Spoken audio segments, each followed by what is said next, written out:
How to turn off quiet mode on Instagram.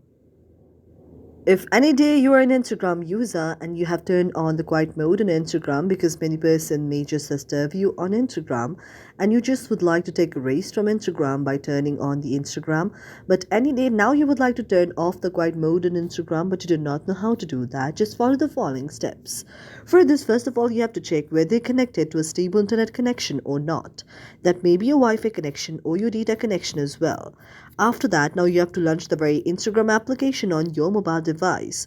For that, you can manually find it by scrolling left or right or going to the search icon. After you find Instagram, you can tap on that and then go to your profile like section. Now you have to go to the three lines on the top and then go to the option of settings and privacy. After tapping on settings and privacy, you can see an interface like this. Now you have to tap on notifications like this and then tap on the option of quiet mode. After tapping on quiet mode, if you have enabled quiet mode like this, you have to disable it by tapping on this and then tap on the option of turn off the quiet mode. Now after you tap on turn off the quiet mode will be turned off on your very Instagram. Thank you for watching our video, and if you really like it, do not forget to subscribe our channel.